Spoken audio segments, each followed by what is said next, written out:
Hujan deras baru saja reda, menyisakan aroma tanah basah yang menyelinap masuk lewat ventilasi udara. Malam ini, Arini, aku, baru saja selesai menutup buku kas butikku. Senyum tipis terukir di bibirku. Butik, mandiri, yang kurintis dari nol, dari sisa-sisa tabungan dan air mata, kini menjadi penopang hidupku dan Putra, anak semata wayangku. Rumah ini, rumah yang kubeli dengan jerih payahku sendiri setelah bertahun-tahun ditinggalkan, terasa damai. Dulu, rumah ini terasa hampa dan dingin. Kini, setiap sudutnya adalah bukti bahwa seorang perempuan bisa berdiri tegak meski telah dikhianati dan dicampakkan. Putra sudah tertidur lelap di kamarnya. Aku menyeduh teh melati hangat, hendak menikmati sisa malam dengan ketenangan yang telah lama kuperjuangkan. Namun, kedamaian itu pecah seketika. Bel rumah berbunyi. Keningku berkerut. Siapa yang bertamu semalam ini? Jantungku berdebar sedikit lebih cepat. Aku melangkah pelan ke depan, mengintip dari lubang pintu. Duniaku serasa berhenti berputar. Di sana, di bawah cahaya lampu teras yang temaram, berdiri sesosok pria yang bayangannya ingin kuhapus dari ingatan. Pria itu tampak kuyup, kemeja yang dipakainya kusut dan warnanya pudar. Jauh berbeda dari penampilannya yang necis dan angkuh bertahun-tahun lalu. Bram, suamiku di atas kertas. Pria yang kabur meninggalkanku dan Putra tanpa kabar, tanpa nafkah, demi perempuan lain. Tanganku gemetar hebat. Antara benci, rindu yang musnah, dan amarah yang kembali meluap. Haruskah kubuka? Apa yang dia inginkan setelah bertahun-tahun menghilang? Bel berbunyi lagi, kali ini lebih mendesak.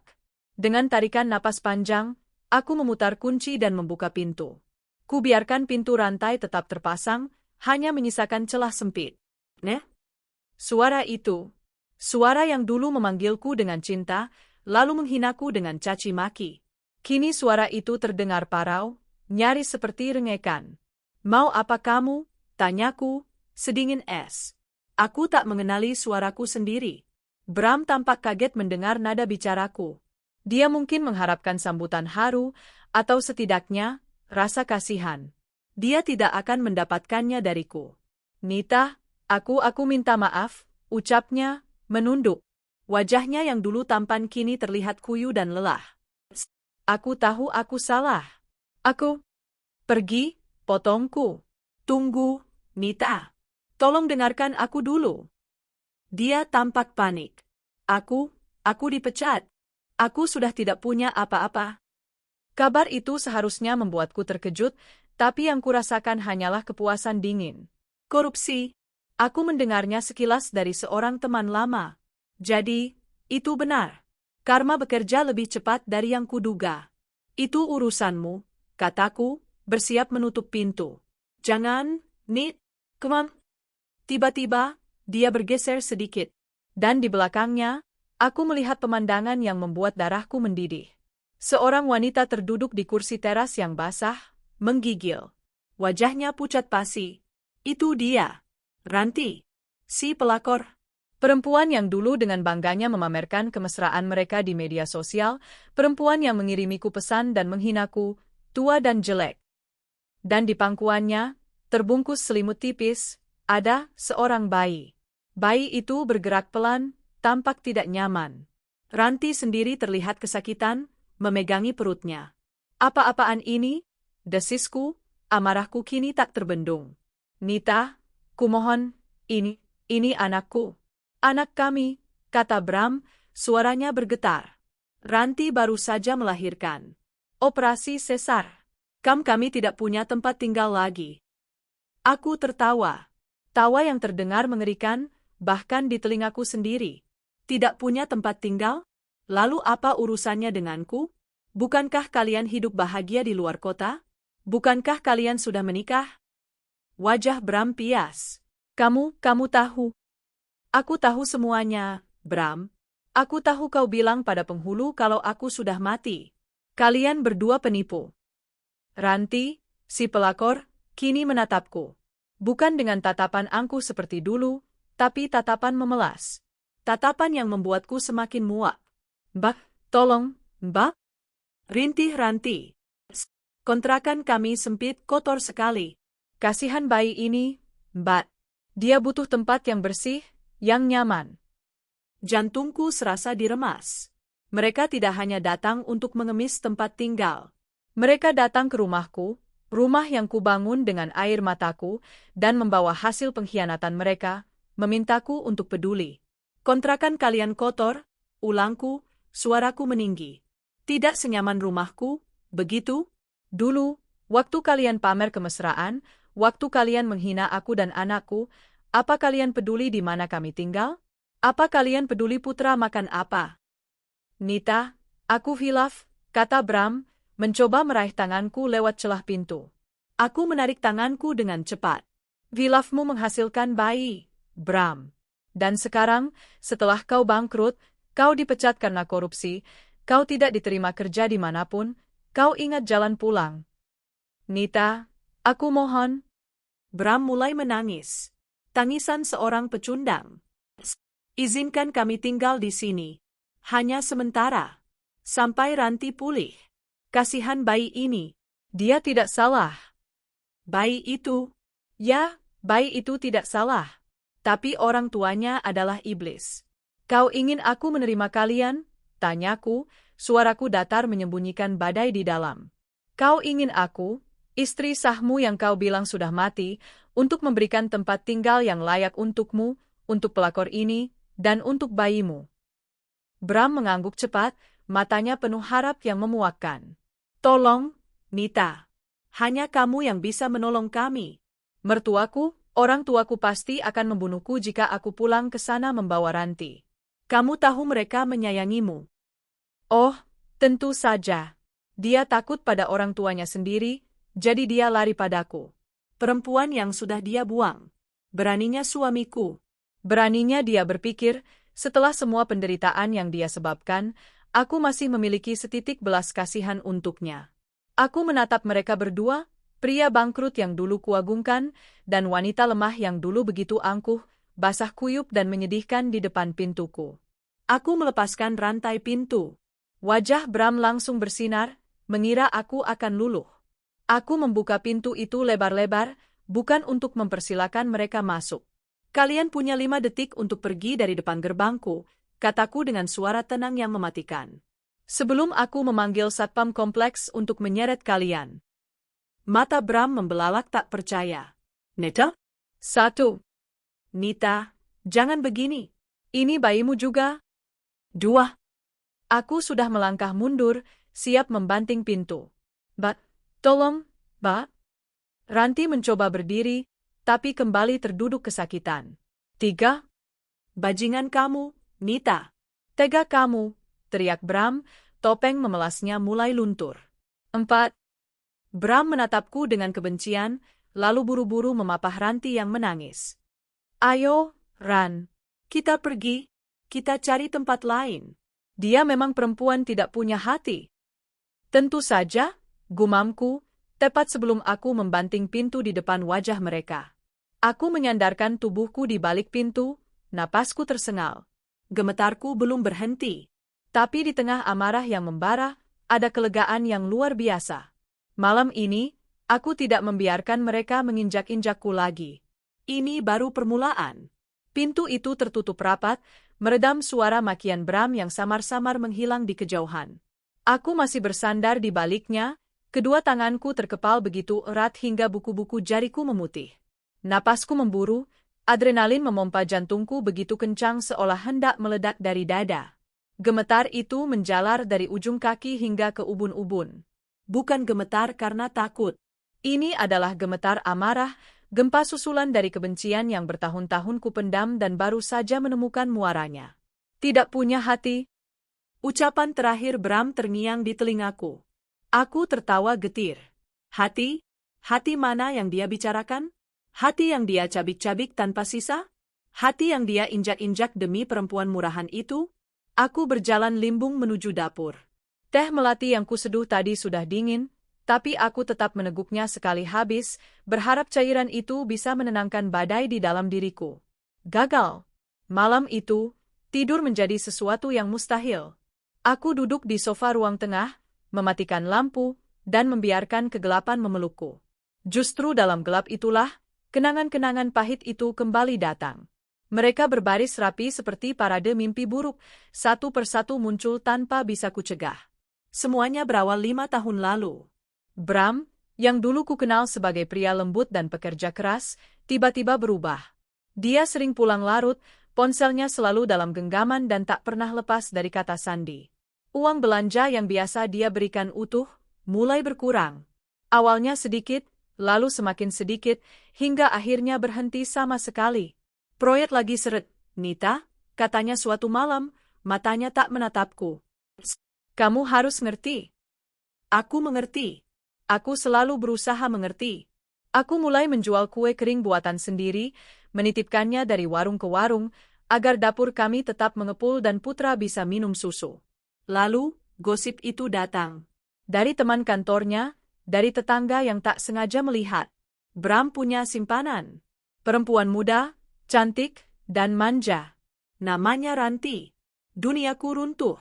Tapi aku masih berusaha bertahan. Demi Putra.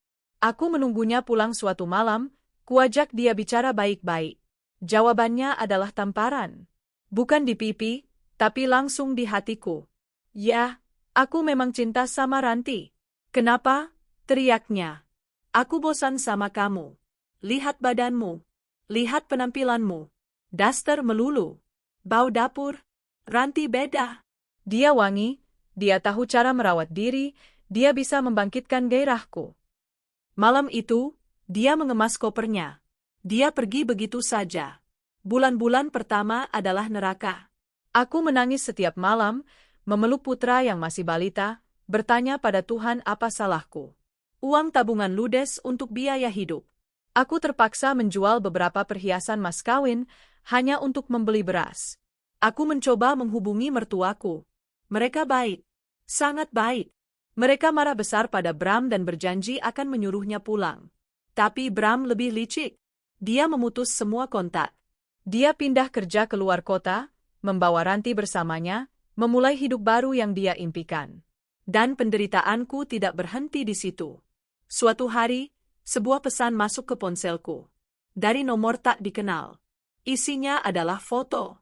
Foto Bram sedang memeluk Ranti di sebuah pantai, keduanya tertawa bahagia. Di bawahnya ada tulisan. Perempuan tua jelek, nggak usah ngarep Mas Bram pulang, ya. Dia sudah bahagia sama aku. Urus saja anakmu itu. Pantas Mas Bram muak sama kamu. Tangan Ranti. Aku tahu itu dia. Hinaan itu membakarku. Di titik terendah itulah, sesuatu dalam diriku berubah. Air mataku kering. Rasa sakit itu bermetamorfosis menjadi sesuatu yang lain. Menjadi baja. Aku tidak akan hancur. Aku tidak akan membiarkan mereka menang. Aku bangkit. Dengan sisa tenaga dan uang seadanya, aku menyewa sebuah kios kecil. Aku punya keahlian menjahit yang diajarkan ibuku. Aku mulai menerima jahitan. Satu persatu, lalu semakin banyak. Desainku disukai. Aku memberanikan diri mengambil pinjaman kecil, memproduksi beberapa baju jadi. Butik, mandiri, lahir dari air mata dan keringat itu. Aku bekerja 18 jam sehari. Menjahit, mengurus Putra, mengantar pesanan, mengelola keuangan. Semua kulakukan sendiri. Aku ingat, seringkali aku tertidur di atas mesin jahit, lalu terbangun kaget dan kembali bekerja, hanya ditemani suara jangkrik dan impian untuk membuktikan bahwa aku bisa. Butikku berkembang. Dari kios sempit, pindah ke ruko yang lebih besar. Karyawan mulai bertambah. Aku membeli rumah ini, rumah impianku, dengan uangku sendiri. Aku memastikan Putra mendapatkan pendidikan terbaik. Aku berhasil. Aku, Arini, perempuan yang dibilang bau dapur dan berdaster melulu, telah membangun istanaku sendiri. Selama proses itu, aku tak pernah mendengar kabar Bram. Nafkah? Jangan harap. Sepeser pun tak pernah dia kirim untuk anaknya. Sampai akhirnya aku mendengar desas-desus itu, dia dipecat karena korupsi di tempat kerja barunya. Dan malam ini, dia datang. Bukan sebagai pria sukses yang dulu meninggalkanku dengan angkuh. Tapi sebagai pecundang yang kuyup, bangkrut, dan membawa hasil pengkhianatannya. Memintaku apa? Belas kasihan? Aku kembali ke masa kini. Kegelapan kamar terasa menyesakkan. Amarah yang tadi membara kini berganti menjadi rasa jijik yang meluap. Dia pikir aku ini siapa? Tempat sampah? Pelabuhan terakhir saat kapalnya karam? Dia memintaku mengizinkan mereka tinggal serumah denganku. Dengan pelakor yang menghinaku. Dengan bayi yang lahir dari rahim perempuan itu. Aku bergidik ngeri membayangkannya. Tidak, tidak akan pernah. Aku menyalakan lampu. Tanganku sudah tidak gemetar lagi. Keputusanku sudah bulat. Dulu, aku ragu mengurus perceraian. Aku masih memikirkan perasaan putra. Aku masih menyimpan harapan konyol bahwa Bram akan sadar. Malam ini, semua keraguan itu musnah. Bram tidak hanya mengkhianatiku. Dia telah meremehkanku. Dia pikir aku masih perempuan bodoh dan lemah yang sama seperti 5 tahun lalu. Dia salah besar.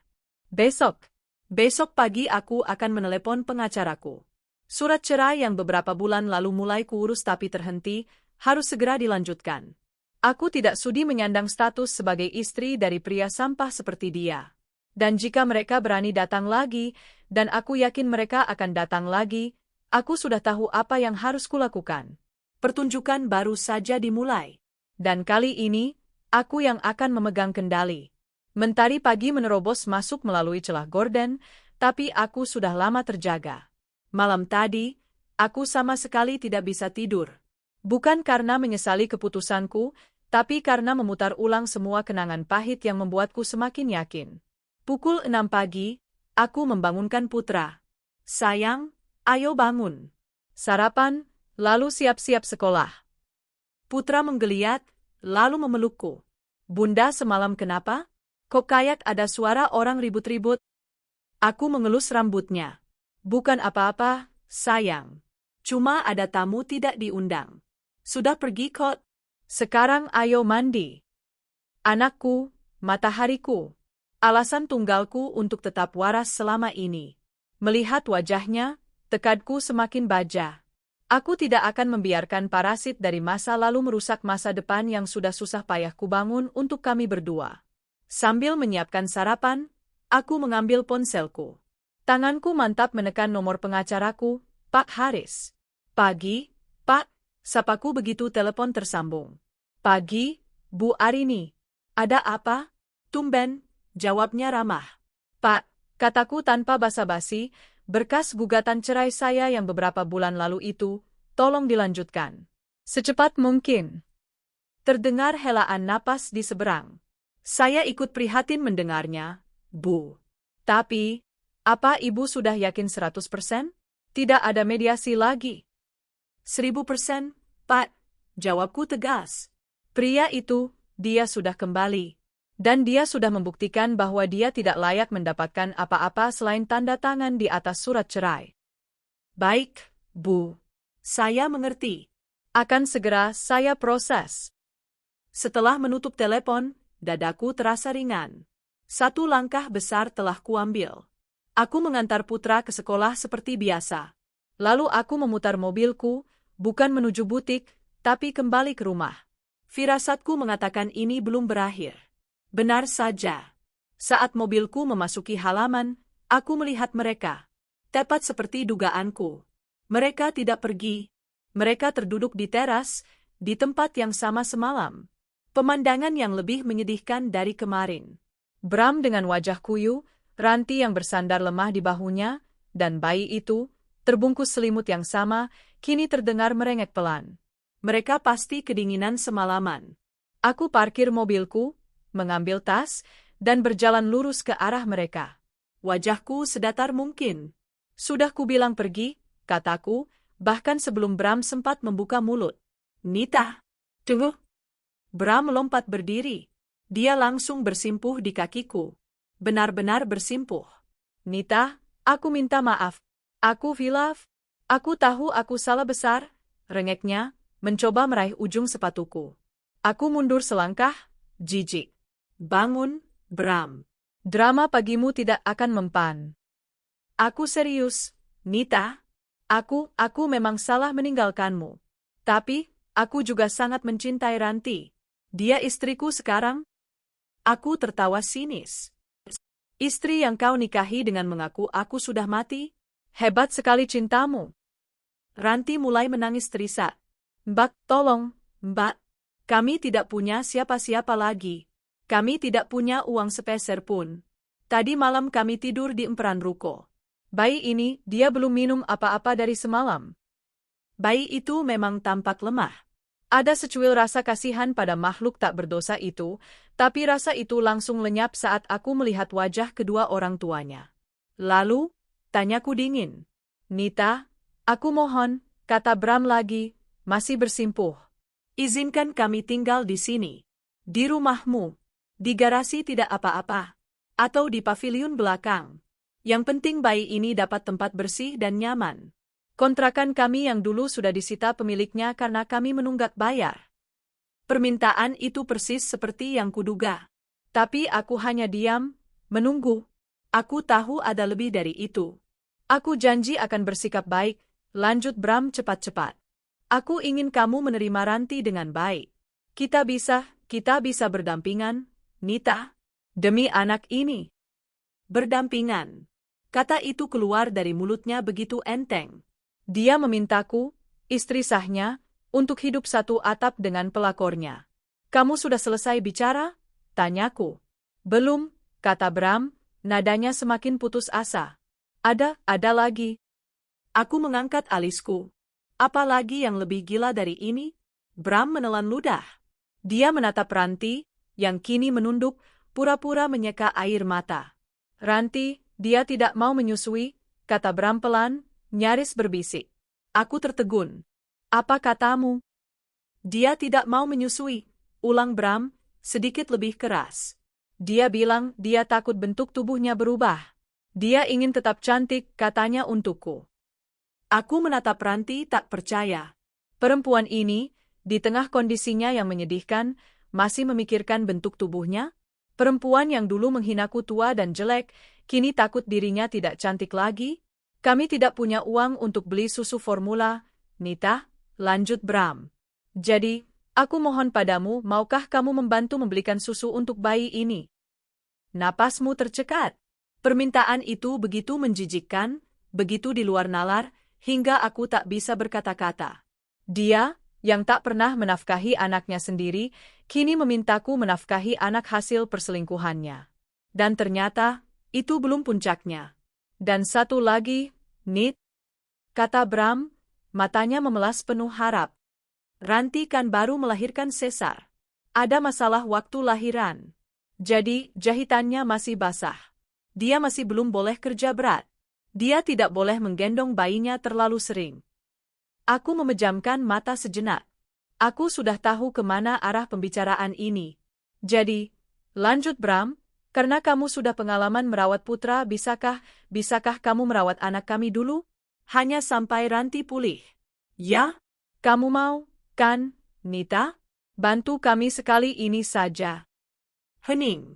Aku membuka mataku. Aku menatap Bram, lalu menatap Ranti.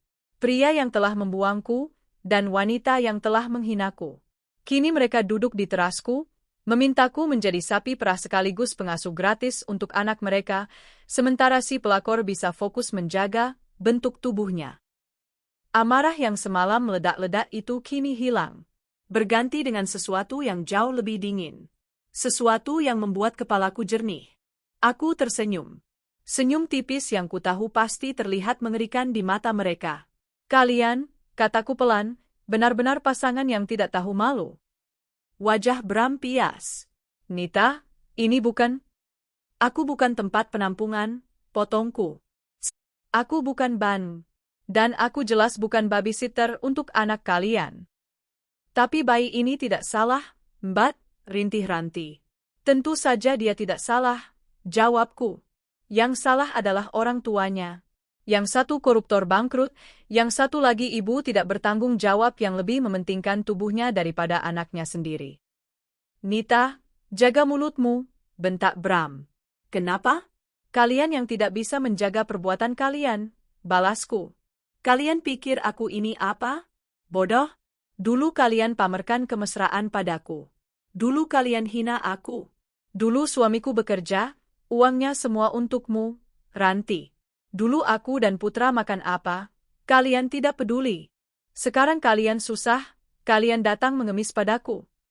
Aku melangkah maju, menatap lurus ke mata Bram. Aku tidak sudi. Kalian dengar? Tidak sedih. Lalu kami harus kemana? Tangis Bram pecah. Pulang ke kampungmu, Bram. Mengemis pada orang tuamu. Aku tidak berani. Mereka akan membunuhku. Mereka sayang padamu. Oh, kataku, sekarang kau baru ingat mereka sayang padaku? Setelah kau bilang aku sudah mati di depan penghulu. Bram terdiam. Skakmat. Aku berbalik, berjalan menuju pintu rumahku. Tunggu di situ, kataku sambil membuka pintu. Jangan kemana-mana. Ada sesuatu untukmu. Aku melihat harapan menyala sekilas di mata Bram. Dia mungkin mengira aku luluh. Dia mungkin mengira aku akan mengambilkan uang, atau mungkin menyiapkan kamar belakang untuk mereka. Bodoh. Aku masuk ke dalam rumah, langsung menuju laci meja kerjaku. Di sana, ada sebuah amplop coklat. Salinan surat gugatan cerai yang kuterima dari Pak Haris beberapa bulan lalu. Ini saatnya. Aku kembali ke teras. Langkahku mantap, dagu terangkat. Di tanganku tergenggam amplop coklat yang terasa lebih berat dari sekadar tumpukan kertas. Itu adalah vonis untuk masa laluku. Bram menatapku dengan mata berbinar. Harapan palsu itu terlihat jelas di wajah kuyunya. Dia pasti mengira aku luluh dan mengambilkan uang atau kunci pavilion belakang. Ranti pun tampak sedikit menegakkan punggungnya, seulas senyum samar yang menyakitkan terbit di bibirnya yang pucat. Aku berhenti tepat 1 meter di depan mereka. Ini, kataku, suaraku datar tanpa emosi. Aku tidak melemparnya. Aku mengulurkannya pelan-pelan, membiarkan dia melihat apa yang kupegang. Bram meraih amplop itu dengan tangan gemetar. Apa ini, Nita? Uang? Buka, perintahku. Dia merobek amplop itu dengan tergesa. Matanya memindai baris pertama surat di dalamnya. Seketika, wajahnya berubah. Dari harapan, menjadi bingung, lalu menjadi syok total. Rona pucat di wajahnya berganti menjadi merah padam, lalu kembali pucat pasi. Apa ini? Desisnya, suaranya nyaris tak terdengar. Surat panggilanku dari pengadilan agama, jawabku tenang. Gugatan cerai, yang sudah kuajukan beberapa bulan lalu. Dan pagi ini, sudah kuminta pengacaraku untuk mempercepat prosesnya. Ranti, yang sedari tadi mengintip dari balik bahu Bram, menutup mulutnya dengan kedua tangan. Matanya membelalak ngeri. Cerai? Ulang Bram, seolah itu adalah kata dari bahasa asing. Kamu menceraikan aku, Nita? Aku tersenyum miring. Kenapa? Kamu kaget? Kamu pikir aku akan diam saja seumur hidupku, menyandang status istri dari pria yang sudah menipuku, menghinaku, dan memalsukan kematianku? Kamu pikir aku akan selamanya jadi kesetmu, Bram? Tapi aku tidak mau, teriaknya, suaranya pecah. Kertas-kertas itu jatuh berhamburan dari tangannya yang lunglai. Nita, aku tidak mau cerai. Aku masih suamiku. Aku tertawa, kali ini lebih keras. Suamiku yang mana? Suami yang kabur dengan perempuan lain? Suami yang tidak pernah menafkahi anaknya? Atau suami yang datang mengemis, meminta istri sahnya untuk merawat bayi hasil perselingkuhannya? Aku menatap mereka berdua bergantian, tatapanku sedingin es. Dengar kalian berdua, kataku, menekan setiap kata. Aku tidak akan memberikan kalian tempat tinggal. Aku tidak akan membelikan kalian susu. Dan aku tidak akan sudi menyentuh anak itu. Tega kamu, Nita. Tega, raung Bram. Kini dia tidak lagi bersimpuh, tapi terduduk lemas di lantai teras yang kotor. Aku tega, balasku. Di mana hatimu saat kamu membiarkan Putra, anak kandungmu sendiri, bertanya setiap malam kapan ayahnya pulang? Di mana hatimu, Ranti, saat kamu mengirimiku foto mesramu dan menghinaku perempuan jelek? Kalian yang lebih dulu tidak punya hati. Tapi kami harus kemana, Bak, Isak Ranti? Kami benar-benar tidak punya uang. Itu, kataku sambil menunjuk keluar gerbang, bukan lagi urusanku. Keheningan melanda. Hanya terdengar isak tangis Ranti dan rengekan bayinya.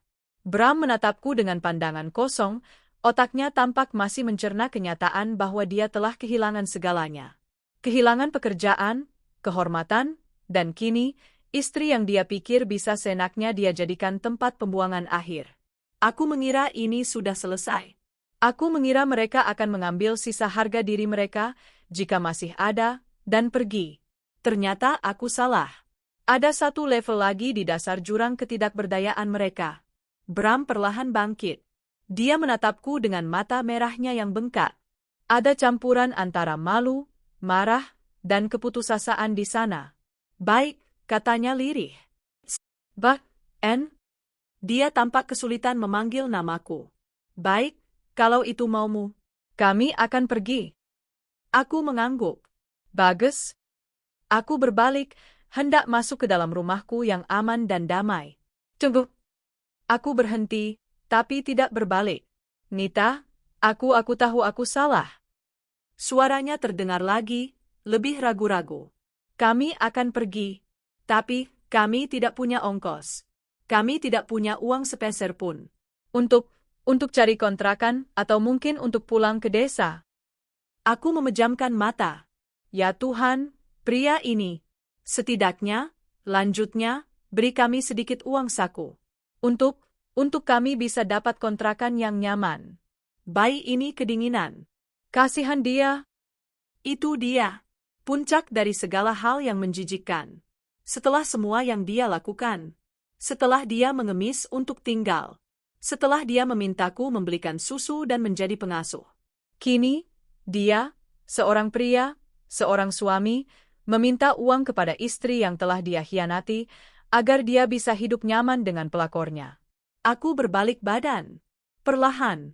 Aku berjalan melewatinya, menuju ke gerbang rumahku. Aku tidak menatapnya. Tanganku meraih grendel gerbang dan membukanya lebar-lebar. Udara pagi yang segar berembus masuk. Keluar, kataku. Bram tertegun. Nita? Enak sekali mulutmu bicara, desisku. Selama ini aku dan Putra cari makan sendiri. Banting tulang sendiri. Kamu di mana? Bersenang-senang dengan dia.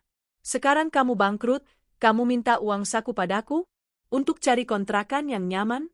Apa telingaku tidak salah dengar? Aku menatap lurus ke matanya. Sepeser pun. Tidak akan ada sepeser pun uangku yang keluar untuk pengkhianat seperti kalian.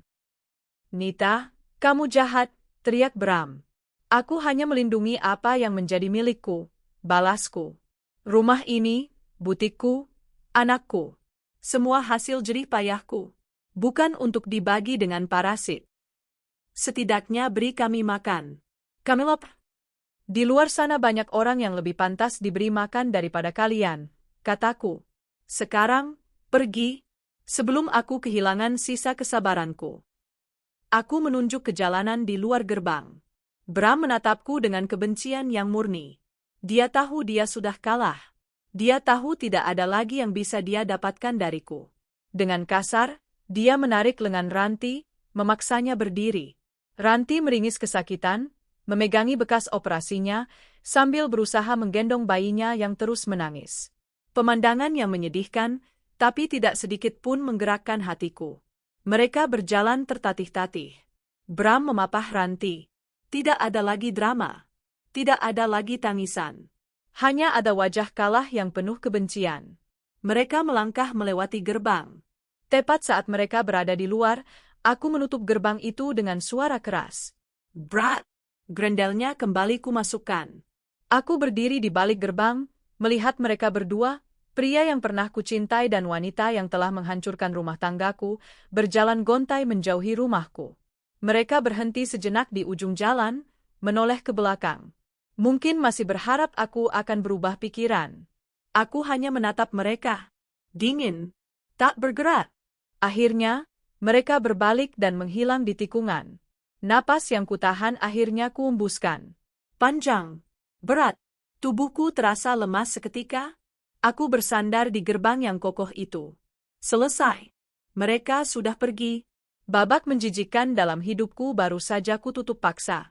Aku tidak tahu apa yang akan terjadi selanjutnya di pengadilan, tapi satu hal yang pasti, di rumahku, di hatiku, Mereka tidak akan pernah punya tempat lagi. Aku bersandar di gerbang yang dingin itu entah berapa lama. Suara mobil dan motor yang lalu lalang di jalanan kompleks seakan terdengar dari kejauhan. Tubuhku yang tadinya tegang oleh amarah, kini terasa lemas. Adrenalin itu surut, menyisakan kelelahan yang luar biasa, baik fisik maupun batin. Tapi di balik kelelahan itu, ada perasaan lain yang membuncah. Kebebasan. Rasanya seolah beban seberat gunung yang selama 5 tahun ini kupanggul sendirian, baru saja terlepas dari pundakku. Udara pagi itu terasa lebih segar, langit terlihat lebih biru. Aku menghirupnya dalam-dalam. Aku tidak menangis. Air mataku sudah kering bertahun-tahun lalu, habis untuk menangisi pengkhianatan mereka. Yang kurasakan kini adalah kelegaan murni. Aku melangkah masuk ke dalam rumah. Rumahku. Istana yang kubangun dengan keringat dan harga diriku. Aku mengunci pintu dan gerbang rapat-rapat, seolah mengunci semua energi negatif dari masa lalu agar tak bisa masuk lagi. Hal pertama yang kulakukan adalah mandi. Aku mengguyur tubuhku dengan air hangat, membiarkannya melarutkan sisa-sisa kekotoran yang mereka bawa ke terasku. Aku menggosok kulitku kuat-kuat, seakan bisa menghapus jejak jijik dari tatapan dan permintaan mereka. Selesai berpakaian rapi, bukan daster, tapi blus kerja yang elegan, aku duduk di meja makan dan membuat sarapan kedua. Perutku baru terasa lapar sekarang. Roti bakar dengan selai nanas dan secangkir kopi hitam pekat. Aku memakannya pelan-pelan, menikmati setiap gigitan dalam keheningan rumah yang damai. Hari ini, aku memutuskan untuk tidak pergi ke butik dulu. Ada hal yang lebih penting. Pukul 10, aku menelepon Pak Haris lagi. Bu Arini? Bagaimana? Tanyanya, suaranya terdengar cemas. Sudah selesai, Pak, kataku tenang. Selesai, maksudnya? Mereka datang lagi. Dan saya sudah memberikan salinan surat gugatan itu langsung ke tangannya. Terdengar helaan napas lega di seberang. Bagus, Bu. Itu langkah yang sangat tegas. Itu akan mempermudah proses. Dia tidak bisa lagi mengelak tidak menerima panggilan. Saya mau ini cepat selesai, Pak. Saya tidak mau mediasi. Saya mau ketok palu. Saya mau nama saya bersih dari namanya. Saya mengerti, Bu. Dengan bukti-bukti yang kita punya, dia meninggalkan ibu bertahun-tahun tanpa nafkah, lalu pernikahan ilegalnya dengan memalsukan kematian ibu, posisi kita sangat kuat. Sangat kuat. Bagus, kataku lagi. Urus semuanya, Pak. Berapapun biayanya. Siap, Bu Arini. Menutup telepon, aku merasa satu lagi paku telah kutancapkan di peti mati pernikahanku. Siang itu, aku menjemput Putra. Wajahnya ceria seperti biasa, berlari memelukku. Bunda, hari ini aku dapat nilai 100. Wah, anak pintar. Aku mencium pipinya. Dalam perjalanan pulang, aku memutuskan ini saatnya. Sayang, kataku pelan, mataku tetap fokus ke jalan. Tadi pagi, ayah datang. Gerakan Putra di kursi sebelah langsung terhenti. Ayah, tanyanya pelan. Hatiku teriris. Seburuk apapun Bram, dia tetap ayah biologis Putra. Tapi aku tidak akan berbohong. Iya, dia datang dengan istri barunya. Dan bayinya. Hening. Oh, kata Putra lirih. Terus? Bunda bilang, ayah tidak bisa tinggal di sini. Bunda sedang mengurus surat cerai. Aku menelan ludah. Itu artinya, Bunda sama ayah akan berpisah selamanya. Dan Putra akan tetap tinggal sama Bunda. Aku menunggu reaksinya. Marah? Sedih? Bingung? Putra diam sejenak. Lalu, dia mengulurkan tangan kecilnya, meremas jemariku yang ada di tuas persneling. Enggak apa-apa, Bun, katanya. Putra kan punya Bunda. Yang penting Bunda enggak sedih lagi. Air mataku yang kutahan sejak semalam, akhirnya menetes juga. Bukan air mata kesedihan, tapi air mata haru. Anakku, di usianya yang baru 9 tahun, jauh lebih dewasa dari ayahnya. Dia mengerti. Bunda enggak sedih. Sayang, kataku sambil menyeka air mata. Bunda bahagia. Sangat bahagia. Kabar menyebar lebih cepat dari yang kuduga. Sore harinya, telepon rumahku berdering. Nomor yang sangat kukenal. Ibu mertuaku. Aku mengangkatnya dengan sedikit ragu. Nita? Ya, ini ibumu. Suara wanita parubaya itu terdengar bergetar menahan tangis. Iya, Bu. Ada apa? Tadi Bram telepon ibu. Jantungku berdebar. Dia bilang apa, Bu? Dia maki-maki ibu. Dia bilang kamu jahat. Kamu mengusirnya. Dia bilang dia kelaparan di jalan sama istrinya. Dia minta ibu kirim uang. Ya Allah, Nita, apa yang terjadi? Aku menarik napas panjang. Bu, yang dibilang Bram itu tidak sepenuhnya salah. Saya memang mengusirnya. Kamu? Bu, dengarkan saya dulu, potongku lembut. Bram datang ke rumah saya, Bu. Dia bawa pelakornya. Dia bawa bayi mereka. Hening di seberang. Dia minta tinggal di rumah saya, Bu. Dia minta saya menerima mereka. Dia minta saya membelikan susu untuk bayi itu, karena istrinya tidak mau menyusui. Dia bahkan minta saya merawat bayi itu karena istrinya habis operasi. Astagfirullahaladzim. Suara ibu mertuaku terdengar lemas. Anak itu, anak durhaka itu. Ya Allah, Nita. Maafkan ibumu, Endo. Maafkan anak ibu. Ibu nggak salah, kataku. Bram yang salah. Saya sudah tidak tahan lagi, Bu. Saya sudah ajukan gugatan cerai. Benar? Suara ibu mertuaku tiba-tiba menjadi tegas. Itu benar, Endo. Lepaskan dia. Lepaskan anak tidak tahu diuntung itu. Ibu malu punya anak seperti dia. Kamu sudah terlalu baik, terlalu sabar. Ceraikan dia. Jangan kasihani dia. Validasi dari ibu mertuaku adalah hal terakhir yang kubutuhkan. Terima kasih, Bu. Terima kasih sudah mengerti. Kamu itu anak ibu, Nita. Bukan dia. Kamu dan putra itu keluarga ibu. Kalau dia berani ganggu kamu lagi, bilang sama ibu.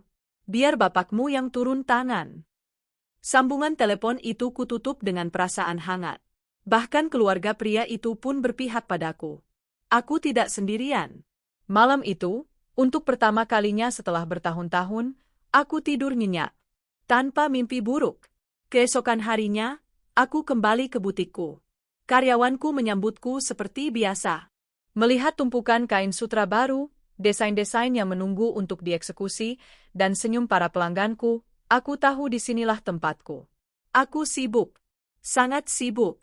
Aku menuangkan seluruh energiku untuk mengembangkan bisnis. Aku meluncurkan koleksi baru, membuka booth di pameran busana ternama, dan mulai merambah penjualan online lebih serius. Beberapa minggu berlalu dalam pusaran kesibukan yang membahagiakan. Hingga suatu hari, pengacaraku menelepon. Bu Arini, surat panggilannya sudah dilayangkan secara resmi. Sidang pertama akan dijadwalkan bulan depan. Dan ada kabar terbaru. Kabar apa, Pak? Pihak tergugat, Tuan Bram sepertinya tidak akan hadir. Maksudnya? Informasi terakhir, dia dan istrinya sudah tidak ada di kota ini. Menurut tetangga di bekas kontrakan kumuh mereka kehabisan uang dan akhirnya menumpang bus pulang ke kampung halaman istrinya. Kampung Ranti. Aku terdiam sejenak. Sesuai dugaanku, mereka lari. Lari dari kenyataan, lari dari tanggung jawab. Lalu bagaimana prosesnya, Pak? Justru lebih mudah, Bu. Jika dia tidak hadir beberapa kali, putusannya bisa verstead. Lebih cepat, lebih mudah untuk ibu. Bagus, kataku. Lakukan apa yang harus dilakukan. Aku menutup telepon. Jadi, mereka pergi ke kampung pelakor itu. Aku membayangkan tempat seperti apa yang mereka tuju. Dari ceritanya yang bilang kontrakan kumuh, aku ragu keluarga Ranti adalah orang berada. Tapi itu bukan lagi urusanku. Aku menatap pantulan diriku di cermin besar butikku. Seorang wanita karir yang sukses, mandiri, dan sebentar lagi akan resmi bebas. Aku tersenyum. Hidupku baru saja dimulai. Bulan-bulan berikutnya berlalu seperti mimpi yang indah. Proses perceraian berjalan jauh lebih lancar dari yang kubayangkan. Sesuai prediksi Pak Haris, Bram tidak pernah muncul di pengadilan. Panggilan pertama, dia mangkir. Panggilan kedua, Tetap tidak ada kabar. Hari itu, di sidang ketiga, aku duduk tegak di ruang pengadilan. Aku mengenakan salah satu blus sutra terbaik dari butikku, rambutku kusanggul rapi. Aku tidak datang sebagai korban yang teraniaya.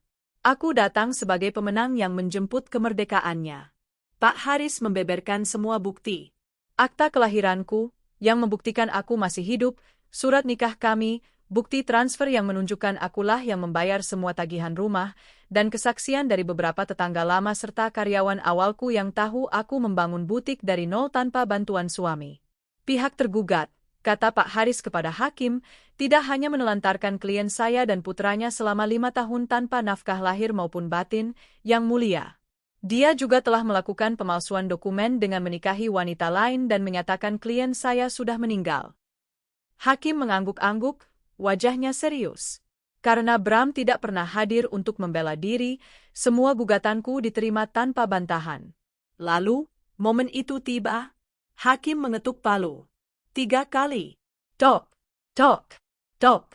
Suara kayu bertemu kayu itu terdengar seperti musik terindah di telingaku. Gugatan cerai dikabulkan. Verstaat. Mulai hari itu, detik itu, aku, Arini, resmi bercerai dari Bramantio. Aku berjalan keluar dari gedung pengadilan agama, Pak Haris di sampingku. Selamat, Bu Arini, katanya sambil tersenyum. Anda bebas? Aku menarik napas dalam-dalam. Udara siang itu terasa berbeda. Matahari bersinar lebih terang. Beban terakhir yang mengikatku pada masa lalu telah terangkat. Aku bukan lagi, Nitanya Bram. Aku adalah Arini, pemilik butik mandiri, ibunda dari Putra. Aku menjemput Putra di sekolah. Putra, kataku, mengelus rambutnya. Sudah selesai? Dia menatapku, matanya yang jernih berbinar. Bun senyum, katanya. Aku baru sadar. Aku tersenyum begitu lebar hingga pipiku terasa kaku. Iya, sayang, kataku sambil tertawa. Bunda bahagia. Kita makan es krim sepuasnya, ya. Hidupku kembali berputar di jalurnya yang benar. Butikku semakin sukses. Aku baru saja memenangkan tender untuk menyediakan seragam untuk sebuah hotel bintang 5. Pesanan onlineku membludak.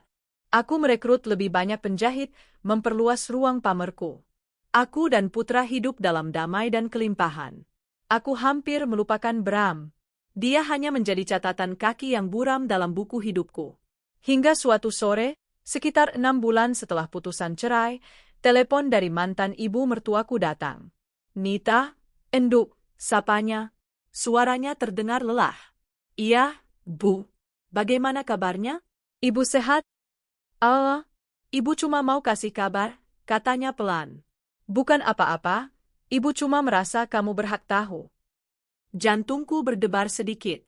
Kabar apa, Bu? Soal Bram, katanya. Dia menelepon bapakmu. Menangis-nangis lagi. Minta uang. Aku menghela napas. Lalu, bapakmu memarahinya habis-habisan, tentu saja. Dan kami tidak mengiriminya sepeser pun. Tapi dia cerita hidupnya di sana, enduk. Ternyata, Karma adalah penagih hutang yang tak kenal ampun. Mereka memang pulang ke kampung halaman Ranti. Sebuah desa terpencil di antah berantah. Dan dugaanku benar. Keluarga Ranti orang susah, Nita, lanjut ibu. Rumah mereka, kata Bram, gubuk kecil berlantai tanah. Lebih kumuh dari kontrakan yang dulu mereka keluhkan padamu. Dan yang lebih parah, ayah ibunya Ranti sudah sakit-sakitan, hanya bisa terbaring di tempat tidur. Aku terdiam, membayangkan pemandangan itu. Mereka datang ke sana, berharap bisa menumpang hidup. Nyatanya, mereka malah harus menanggung beban tambahan. Ranti, yang dulu begitu cantik dan angkuh, sekarang harus mengurus 2 orang lumpuh selain bayinya. Dia tidak bisa lagi merawat tubuhnya. Lalu Bram, tanyaku. Terdengar helaan napas berat dari ibu. Dia tidak punya keahlian apa-apa di desa. Ijazah S1-nya tidak laku di sana. Tidak ada perusahaan. Tidak ada proyek. Dia jadi buruh tani, Nita. Aku memejamkan mata. Buruh tani. Bapakmu sampai tidak percaya. Bram, Anak laki-laki kami satu-satunya yang dulu kami banggakan, sekarang dia harus mencangkul di sawah tetangga. Dia dibayar harian, hanya cukup untuk beli beras dan susu murah untuk anaknya. Pria yang dulu meninggalkanku karena aku, bau dapur. Pria yang dulu memakai kemeja mahal dan sepatu kulit mengkilap. Pria yang meminta uang saku padaku untuk cari kontrakan nyaman. Kini dia mencangkul di bawah terik matahari, berlumuran lumpur, demi sesuap nasi. Ibu tidak minta kamu kasihan, Enduk, kata ibu cepat-cepat. Ibu cuma mau kamu tahu bahwa doa orang yang teraniaya sepertimu itu didengar Tuhan. Ibu bersyukur dia sudah lepas darimu. Terima kasih kabarnya, Bu, kataku lembut. Jaga dirimu baik-baik, ya. Kamu dan putra. Kalian harta ibu satu-satunya sekarang. Aku menutup telepon. Aku tidak merasa kasihan. Aku tidak merasa benci. Aku tidak merasakan apa-apa. Kosong. Aku berjalan ke jendela kantorku di butik. Dari sini, aku bisa melihat kesibukan karyawanku yang sedang memotong kain-kain indah. Aku melihat mobil baruku yang terparkir di halaman. Aku memikirkan putra yang sedang les piano di kamarnya. Aku memandang pantulan diriku di kaca. Wanita sukses, mandiri, dan kuat. Aku sangat bahagia. Dan nasib Bram? Itu adalah harga yang harus dia bayar untuk pengkhianatannya. 2 tahun berlalu sejak ketukan palu itu membebaskanku. Malam ini, aku berdiri di panggung sebuah ballroom hotel mewah. Kilatan lampu blitz kamera menyilaukan mataku. Di tanganku, sebuah piala berkilauan, penghargaan, desainer busana muslim paling inspiratif dalam sebuah ajang fashion bergengsi tingkat nasional. Butik Mandiri, bukan lagi sekadar butik. Kini, ia telah menjadi sebuah jenama yang diperhitungkan. Aku memiliki 3 cabang di kota-kota besar dan puluhan reseller di seluruh negeri. Karyawanku yang dulu hanya segelintir, kini berjumlah lebih dari 50 orang. Aku tersenyum ke arah hadirin, menahan air mata haru. Penghargaan ini, kataku di mikrofon, suaraku bergetar sedikit. Saya persembahkan untuk putra saya, putra dan untuk semua perempuan di luar sana yang sedang berjuang. Percayalah, setelah malam tergelap, fajar akan selalu menyingsing. Tepuk tangan membahana. Di barisan depan, putra, yang kini sudah beranjak remaja, bertepuk tangan paling kencang. Wajahnya berseri-seri penuh kebanggaan. Di sebelahnya, duduk mantan ibu mertuaku. Ya, ibu. Hubunganku dengannya justru semakin erat setelah aku bercerai dari anaknya. Baginya, aku adalah anak perempuan yang tak pernah ia miliki. Dan bagiku, dia adalah sosok ibu yang tulus menyayangiku dan cucunya, tanpa memandang ikatan darah yang telah putus. Setelah acara, kami merayakannya dengan makan malam sederhana di rumah. Bunda hebat, puji putra sambil melahap spagetinya. Teman-teman di sekolah pasti kaget lihat foto Bunda masuk koran besok. Kamu juga hebat, sudah jagain Bunda, kataku sambil mengacak rambutnya. Nita, kata ibu pelan, tangannya yang keriput menggenggam tanganku. Ibu bangga sekali padamu, Enduk. Kamu benar-benar perempuan baja. Kami tertawa. Malam itu terasa begitu sempurna. Rumahku penuh tawa, kehangatan, dan cinta. Jauh dari bayang-bayang masa lalu yang kelam. Aku sudah lama tidak memikirkan Bram. Namanya seolah menguap begitu saja dari hidupku. Aku terlalu sibuk membangun impianku, membesarkan putra, dan menikmati kebahagiaan yang kuraih dengan susah payah. Namun, takdir sepertinya ingin ceritanya tuntas sampai ke akar-akarnya. Beberapa minggu setelah malam penganugerahan itu, ibu meneleponku. Kali ini, suaranya terdengar sangat datar. Nita, ada kabar? Katanya. Kabar apa, Bu? Tanyaku sambil memeriksa desain baru di meja kerjaku. Dari Bram. Tanganku berhenti bergerak. Dia menelepon lagi. Bukan. Dia datang ke rumah ibu. Aku tertegun. Apa? Dia pulang? Iya, kata ibu. Kemarin sore. Tiba-tiba saja sudah ada di depan pintu. Sendirian? Sendirian, Enduk, jawab ibu. Kondisinya?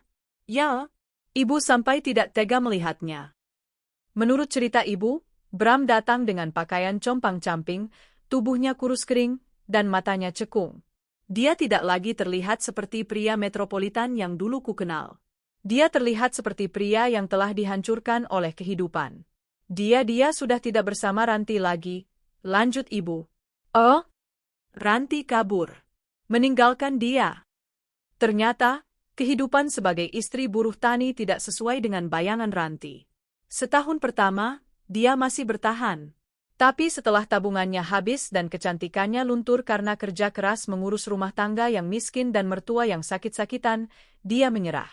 Ranti kabur dengan mandor di sawah tempat Bram bekerja, desah ibu. Meninggalkan Bram begitu saja. Dan meninggalkan anak mereka. Napasmu tercekat. Bayi itu? Ditinggal? Iya, bayi itu sekarang sudah berumur 2 tahun lebih. Bram membawanya pulang ke rumah ibu. Anak itu kurus sekali, Nita. Seperti kurang gizi. Aku memejamkan mata. Karma itu sungguh ironis. Perempuan yang dulu takut menyusui karena khawatir bentuk tubuhnya berubah, kini pergi meninggalkan anaknya demi pria lain. Dan pria yang dulu membuang anak kandungnya, kini ditinggalkan dengan anak hasil perselingkuhannya. Lalu Bram minta apa ke ibu? Tanyaku. Dia tidak minta apa-apa, jawab ibu. Suaranya terdengar aneh. Dia hanya bersimpuh di kaki bapakmu. Dia menangis seperti anak kecil. Dia bilang dia berdosa. Dia bilang dia gagal. Dia minta maaf pada kami. Dia bilang dia hanya ingin pulang. Dia tidak tahu harus kemana lagi. Lalu, bapakmu, sekeras-kerasnya hatinya, tetap seorang ayah. Dia mengizinkan Bram tinggal. Tapi dengan satu syarat. Apa itu? Bram harus bekerja. Benar-benar bekerja. Bapakmu menyuruhnya mengurus kebun di belakang rumah. Dan dia harus merawat anaknya sendiri. Bapak dan ibu tidak mau ikut campur. Jadi, Bramantio, mantan eksekutif yang korup itu, setelah gagal menjadi buruh tani, kini berakhir menjadi pesuruh di rumah orang tuanya sendiri. Mengurus kebun dan membesarkan anak dari perempuan yang telah meninggalkannya. Apa dia menanyakan aku? Tanyaku pelan. Dia tidak berani, anduk, kata ibu. Tapi ibu yang bilang padanya. Ibu bilang, jangan pernah ganggu Arini lagi. Dia sudah jadi orang sukses. Dia terlalu tinggi untuk kamu gapai sekarang. Dia hanya diam dan menangis. Aku menutup telepon setelah menenangkan ibu.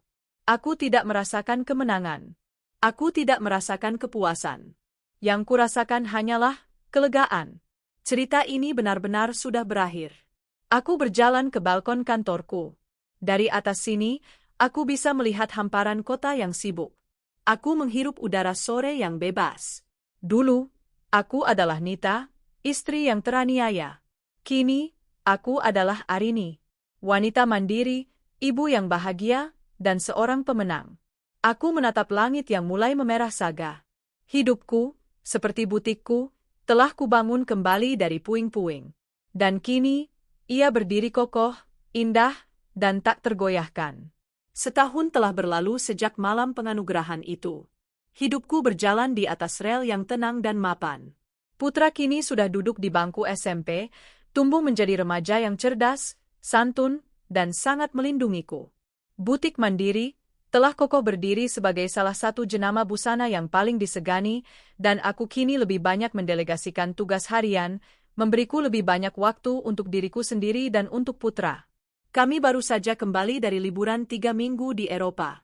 Sesuatu yang dulu, 5 atau 6 tahun lalu, bahkan tidak berani kumimpikan. Kami mengunjungi Paris, Roma, dan Amsterdam. Putra berlarian di bawah menara Eiffel, dan aku menangis haru di depan keindahan lukisan di Museum Vatikan. Itu bukan tangis kesedihan, itu adalah tangis syukur. Malam ini, kami duduk di teras belakang rumah, menikmati teh jahe hangat. Rumah ini telah kurenovasi total. Lebih luas, lebih terbuka, dengan kolam ikan koi kecil yang gemericik airnya menenangkan jiwa. Bun, kata putra tiba-tiba, memecah keheningan yang nyaman. Bunda nggak kesepian? Aku menoleh, sedikit terkejut. Kesepian? Kan ada kamu. Ada ibu, mantan mertuaku. Ada teman-teman Bunda di butik. Putra tersenyum tipis, Senyum dewasa yang mulai tampak di wajah remajanya. Bukan itu maksudku. Maksudku teman hidup. Kayak Tante Rika yang baru menikah lagi. Aku terdiam. Pertanyaan itu, dalam berbagai bentuk, sering kudengar dari teman-temanku. Tapi mendengarnya dari Putra, rasanya berbeda. Aku menatapnya lekat. Menurut kamu, Bunda butuh teman hidup? Putra mengedikkan bahu. Aku cuma mau Bunda bahagia. Seutuhnya. Kalau Bunda bahagia sendiri sama aku, itu bagus. Tapi kalau suatu hari nanti ada orang baik yang sayang sama Bunda, aku nggak akan marah, kok. Dia tersenyum lagi. Aku malah bakal ikut seleksi. Aku tertawa, mengacak rambutnya. Dasar, kamu kira ini audisi? Tapi kata-kata Putra malam itu membekas di hatiku. Selama ini, aku begitu fokus membangun karir dan membesarkan Putra, hingga aku menutup rapat-rapat pintu hatiku. Trauma masa lalu, pengkhianatan Bram, membuatku takut untuk kembali percaya pada laki-laki. Bagiku, sukses dan Putra sudah lebih dari cukup. Beberapa minggu kemudian, aku menghadiri reuni universitas. Agak malas sebetulnya, tapi teman-teman lamaku memaksa. Di sanalah aku bertemu dengannya. Namanya Bima. Dulu dia kakak kelasku, seorang aktivis kampus yang kutu buku dan tidak banyak bicara. Kami tidak pernah benar-benar mengobrol. Kini, dia adalah seorang arsitek sukses yang baru kembali ke Indonesia setelah bertahun-tahun bekerja di Singapura. Dia duda. Ditinggal mati istrinya 5 tahun lalu karena sakit. Arini, kan, sapanya, menghampiriku di dekat meja minuman. Pemilik butik mandiri? Aku baca tentangmu di majalah. Aku tersenyum. Bima, kan? Apa kabar? Kami mengobrol. Panjang. Tentang masa kuliah, tentang pekerjaan, tentang kehidupan. Dia bicara tentang mendiang istrinya dengan rasa hormat dan rindu yang tulus.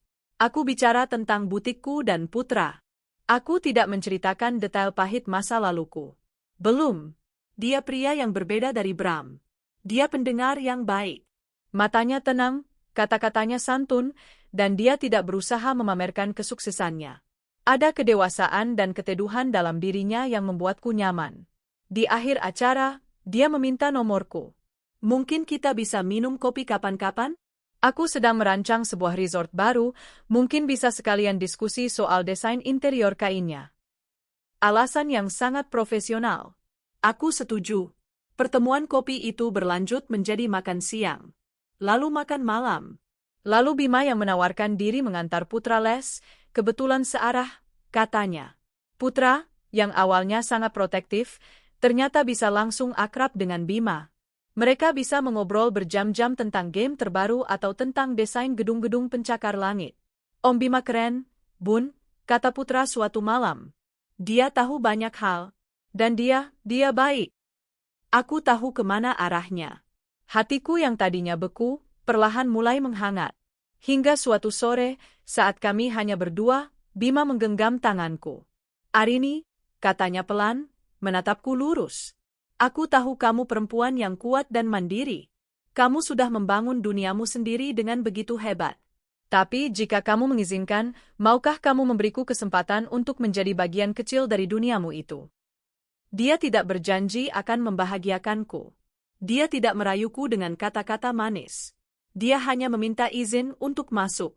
Aku menatap tangannya yang hangat menggenggam tanganku. Untuk pertama kalinya setelah bertahun-tahun, aku tidak merasa takut. Aku tersenyum. Kita jalani pelan-pelan, ya? Itu adalah jawaban, ya. Kabar terakhir tentang Bram kudengar sebulan lalu. Bukan lagi dari ibu. Ibu sudah tidak pernah mau membahas nama anaknya itu.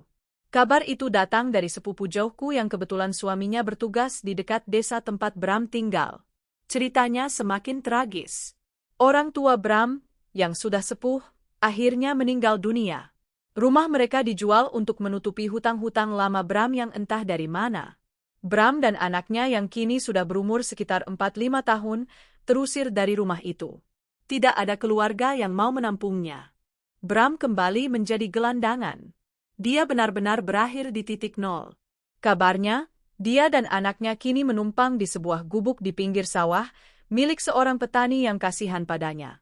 Dia bekerja serabutan, apa saja, hanya untuk bisa memberi makan anaknya. Anaknya sendiri tumbuh liar, kurus, dan tidak terurus. Aku mendengar cerita itu tanpa ekspresi. Tidak ada lagi benci. Tidak ada lagi amarah. Yang ada hanya jarak.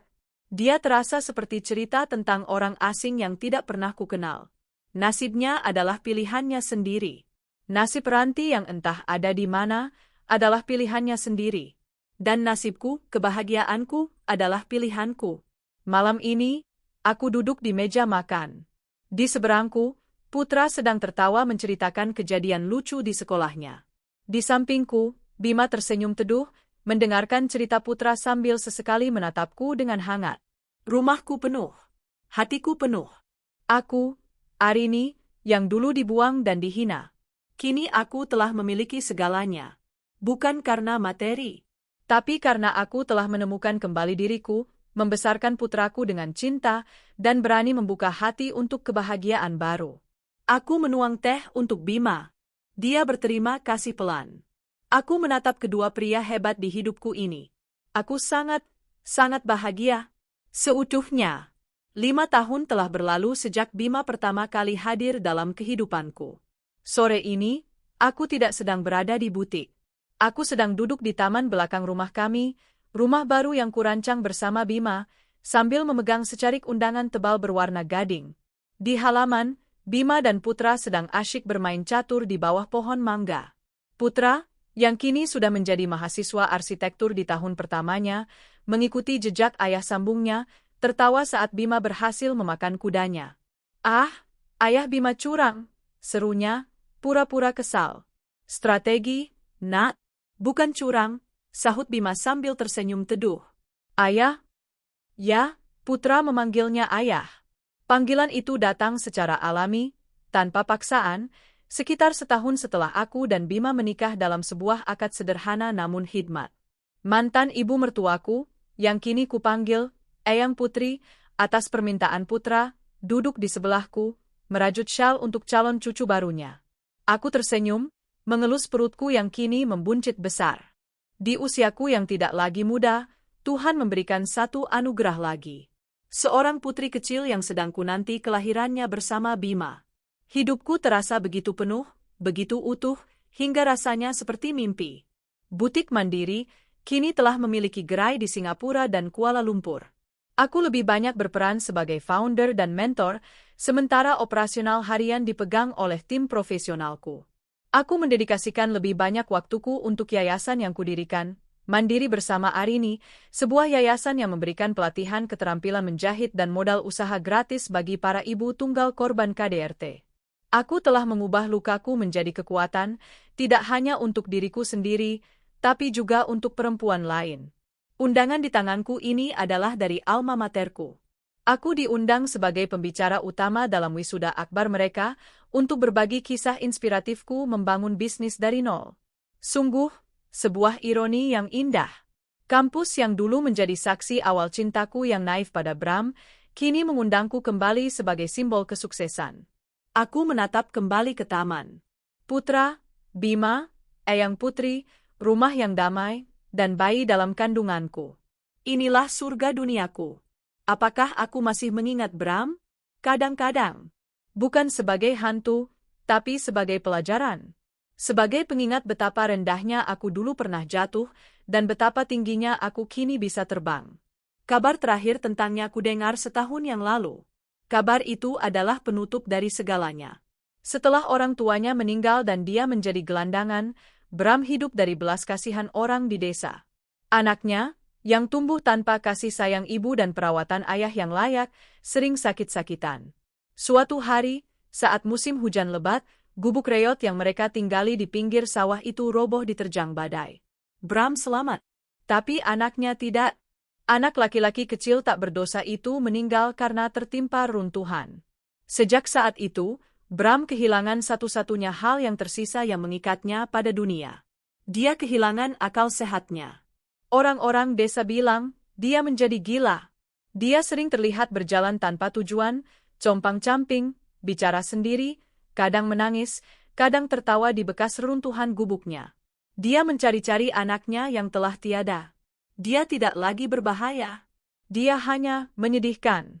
Puing-puing dari seorang pria yang pernah memiliki segalanya. Dia tidak ditangkap, tidak juga diurus. Dia hanya dibiarkan berkeliaran seperti bayangan hidup, diabaikan oleh semua orang, menanggung karmanya sendirian di dunia. Aku tidak tahu apakah dia masih hidup atau sudah mati sekarang. Dan sejujurnya, aku tidak peduli. Ceritanya dalam hidupku sudah selesai sejak lama. Aku menutup mataku, merasakan semilir angin sore. Judul hidupku bukan lagi, Beraninya Suamiku. Itu adalah judul dari sebuah bab kelam yang sudah lama kututup. Judul hidupku yang sekarang adalah Kemenangan Seorang Arini. Bun, melamun. Suara Putra membuyarkan lamunanku. Dia dan Bima sudah duduk di sampingku. Bima tersenyum, mengulurkan segelas jus jeruk. Memikirkan nama untuk putri kita lagi. Aku tertawa, menyandarkan kepalaku di bahunya. Tidak, aku hanya sedang bersyukur.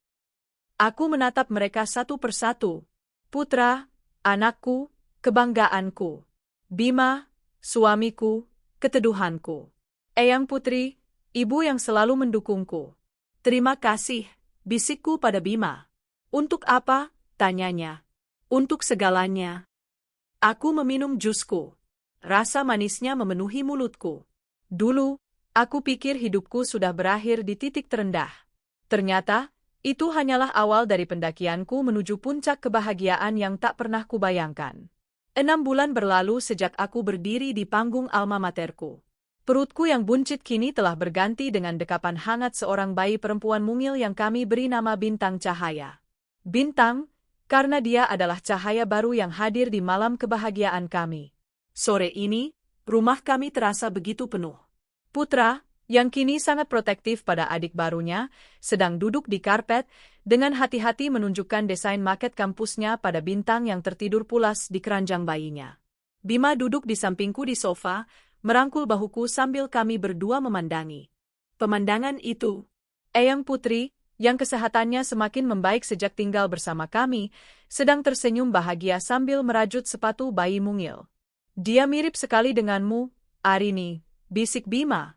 Matanya matamu, balasku sambil tersenyum, menyandarkan kepalaku di dadanya. Ini adalah pemandangan yang tak pernah berani kumimpikan. Sebuah keluarga yang utuh, dibangun di atas pondasi rasa hormat, cinta, dan kepercayaan. Jauh dari bayang-bayang manipulasi dan pengkhianatan masa lalu. Namun, kebahagiaan ini terasa tidak lengkap jika hanya kunikmati sendiri. Lukaku yang dalam telah mengajarkan aku satu hal, di luar sana, ada banyak Arini-Arini lain yang masih berjuang dalam kegelapan. Itulah mengapa 2 hari seminggu, aku mendedikasikan waktuku sepenuhnya di yayasan, mandiri bersama Arini. Pagi tadi, aku baru saja selesai mewawancarai seorang perempuan muda. Namanya Santi. Dia datang dengan mata bengkak habis menangis, menggendong seorang balita kurus. Ceritanya adalah gema dari masa laluku. Suaminya berselingkuh, menghabiskan semua tabungan mereka untuk pelakornya, lalu pergi begitu saja, meninggalkannya dengan tumpukan hutang di kontrakan sempit. Dia menangis terseduh-seduh di depanku. Saya tidak tahu harus bagaimana lagi, Bu Arini. Saya tidak punya keahlian. Saya tidak punya uang untuk beli susu anak saya. Saya rasanya ingin mati saja. Aku menatapnya lekat. Aku melihat diriku bertahun-tahun yang lalu. Perempuan hancur yang bau dapur, dipenuhi keputusasaan. Aku tidak memberinya uang tunai. Itu hanya akan habis. Aku memberinya sesuatu yang jauh lebih berharga. Santi, kataku lembut, menggenggam tangannya. Tangannya dingin dan gemetar. Kamu tidak akan mati. Kamu akan hidup. Dan kamu akan menang. Aku menawarinya tempat tinggal sementara di rumah aman milik yayasan. Aku memberinya pekerjaan di bagian pengemasan, butik mandiri, dengan jam kerja fleksibel agar dia tetap bisa mengurus anaknya. Dan yang terpenting, aku mendaftarkannya di program pelatihan keterampilan menjahit gratis di yayasan.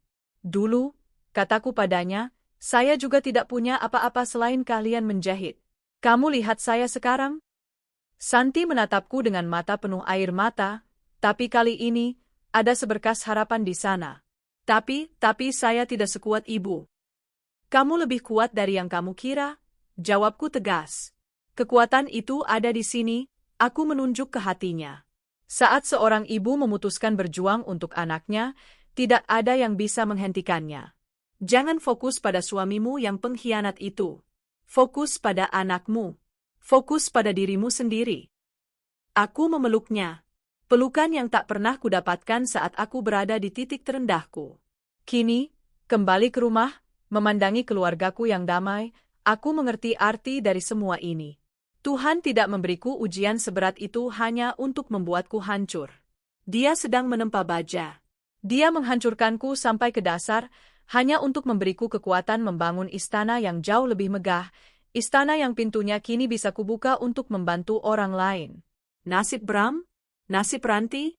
Mereka sudah tidak penting. Mereka adalah abu dari masa lalu yang telah lama tertiup angin. Aku bahkan tidak tahu, dan tidak ingin tahu, apakah Bram masih hidup atau sudah mati dalam kegilaannya. Dia bukan lagi bagian dari ceritaku. Ceritaku adalah tentang putra yang tumbuh menjadi pemuda hebat. Tentang Bima yang menunjukkan padaku arti cinta yang tulus. Tentang si kecil bintang yang menjadi penutup manis dalam perjalananku. Dan tentang puluhan perempuan seperti Santi, yang kini sedang memulai langkah pertama mereka menuju kemandirian, sama sepertiku dulu. Bun, suara putra membuyarkanku. Lihat, bintang senyum. Aku menoleh. Bayi mungilku menggeliat pelan dalam tidurnya, seulas senyum tipis terukir di bibirnya. Aku tertawa pelan. Kebahagiaan itu menular. Judul hidupku bukan lagi tentang beraninya suamiku, atau sekadar kemenangan seorang Arini. Judul hidupku kini adalah cahaya yang dibagikan. Dan aku, Arini, bersumpah akan terus membagikan cahaya ini sampai akhir hayatku. 10 tahun telah berlalu sejak kelahiran bintang cahaya. Sore ini, aku, Arini, duduk di kursi rotan di teras belakang rumah kami. Di tanganku ada secangkir teh chamomile hangat. Aku bukan lagi wanita karir yang berlari mengejar waktu. Aku adalah seorang mentor, seorang ibu, dan seorang nenek. Ya, nenek. Di taman yang rimbun itu, putra, yang kini telah menjadi arsitek muda berbakat di firma Bima, sedang tertawa sambil mengajari putranya yang berumur 3 tahun cara menendang bola. Istrinya, seorang desainer grafis yang lembut, duduk di sampingku, tersenyum melihat tingkah pola suami dan anaknya. Tak jauh dari mereka, Bintang, gadis kecilku yang kini berusia 10 tahun, sedang asyik membaca buku di bawah pohon, kakinya berayun-ayun. Dia tumbuh menjadi anak yang cerdas dan tenang, perpaduan sempurna antara aku dan Bima. Bima sendiri baru saja datang. Dia berjalan ke arahku, mengecup keningku sekilas, kebiasaan yang tak pernah berubah, lalu duduk di sampingku, merangkul bahuku. Hari yang indah, bisiknya. Sangat indah, jawabku, menyandarkan kepalaku di bahunya yang kokoh. Butik mandiri, kini sepenuhnya dijalankan oleh tim profesionalku, memungkinkanku untuk fokus pada 2 hal, keluargaku dan yayasanku. Mandiri bersama Arini, telah membantu ratusan perempuan di seluruh negeri. Santi, perempuan yang dulu kutemui sambil menangis, kini telah menjadi kepala penjahit di salah satu cabang butikku, hidup mandiri dan sukses bersama anaknya. Dan Bram? Namanya sudah menjadi debu. Lenyap tak berbekas. Aku tidak pernah mendengar kabarnya lagi setelah dia disebut menjadi gila di desanya. Apakah dia masih hidup atau sudah mati? Aku tidak tahu. Dan itu tidak lagi penting. Dia adalah hantu dari kehidupan orang lain. Eyang Putri, mantan ibu mertuaku, telah berpulang dengan tenang 5 tahun lalu dalam tidurannya, di rumah kami, dikelilingi oleh cinta. Dia pergi dengan senyuman, setelah melihatku menikah dengan Bima dan melihat putra tumbuh dewasa. Hidupku adalah bukti nyata. Bukti bahwa pengkhianatan terdalam sekalipun tidak bisa menghancurkan seseorang yang menolak untuk kalah. Luka-luka itu telah berubah menjadi taman bunga yang indah. Aku menatap keluargaku. Suamiku yang penuh kasih. Putra, istri, dan cucuku yang menggemaskan. Putriku yang cerdas. Semua ini adalah milikku. Bukan karena keberuntungan, tapi karena aku berani. Aku berani mengusir masa lalu yang beracun. Aku berani mengatakan, tidak, pada pengkhianatan. Aku berani memperjuangkan hidupku sendiri. Dan aku berani membuka hati untuk kebahagiaan baru. Aku tersenyum, merasakan kehangatan matahari sore di wajahku. Aku telah memenangkan kehidupanku kembali, seutuhnya. 20 tahun telah berlalu sejak sore itu, di taman yang merekah. Aku, Bima, kini duduk di barisan paling depan sebuah ballroom yang megah. Di usiaku yang sudah senja, aku memandang panggung dengan dada penuh haru. Malam ini adalah perayaan ulang tahun ke-30 Yayasan Mandiri bersama Arini. Ariniku tercinta telah berpulang 5 tahun lalu. Dia pergi dengan tenang dalam tidurannya, di sampingku, setelah kami merayakan ulang tahun pernikahan kami yang ke-25. Dia pergi dengan senyuman, di puncak kebahagiaan dan pencapaiannya. Tapi malam ini, dia terasa begitu hidup. Di atas panggung, putri kami, bintang cahaya, berdiri tegak dan penuh percaya diri. Dialah yang kini memimpin yayasan. Mata tenangnya yang seperti mataku, dan senyum kuatnya yang persis seperti ibunya. Ibu saya, kata Bintang ke mikrofon, suaranya jernih dan kuat, membangun yayasan ini bukan di atas uang. Beliau membangunnya di atas puing-puing pengkhianatan. Beliau mengubah rasa sakitnya menjadi kekuatan, dan kekuatan itu adalah warisan yang beliau berikan kepada kita semua. Di sebelahku, putra kesayangan Arini, menggenggam tanganku. Dia kini adalah arsitek ternama, mitra utamaku di firma sebelum aku pensiun. Desain terbarunya adalah Wisma Arini, sebuah kompleks rumah aman dan pusat pelatihan gratis terbesar di negeri ini yang didanai penuh oleh yayasan. Cucuku, anak putra, duduk di pangkuannya, menatap kagum pada Bintang, bibinya. Lalu, seorang perempuan yang tak kalah anggun naik ke panggung. Dia adalah Santi. Perempuan yang puluhan tahun lalu datang pada Arini sambil menangis, tanpa uang untuk membeli susu. Malam ini, Santi adalah seorang pengusaha garmen sukses, salah satu donatur terbesar yayasan. Dulu, kata Santi, suaranya bergetar menahan emosi, Ibu Arini memeluk saya dan berkata, "Kamu akan hidup, dan kamu akan menang." Beliau tidak hanya memberi saya pekerjaan. Beliau memberi saya harga diri. Beliau adalah bukti hidup bahwa tidak peduli seberapa dalam kita dijatuhkan, kita selalu punya pilihan untuk bangkit. Tepuk tangan membahana. Ratusan perempuan di ballroom itu, para lulusan yayasan yang kini sukses, para ibu tunggal yang telah menemukan kemandirian mereka, berdiri, memberikan standing ovation. Aku menyeka sudut mataku. Butik mandiri? Tentu, butik itu masih berjaya, kini diurus oleh para profesional.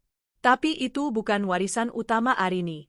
Warisan utamanya ada di ruangan ini. Ratusan kehidupan yang telah dia ubah. Semangat pantang menyerah yang dia tularkan. Cahaya yang dulu dia nyalakan sendirian di tengah kegelapan, kini telah menjadi obor yang menyala di ribuan tangan. Adapun Bram, namanya telah lama dilupakan sejarah. Tidak ada yang tahu kapan atau di mana dia meninggal.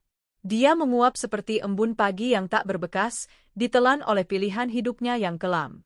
Aku menatap foto besar Arini yang tersenyum bahagia di layar utama panggung. Dia terlihat begitu cantik dan damai. "Terima kasih, Arini," bisikku. "Kamu tidak hanya memenangkan kehidupanmu sendiri.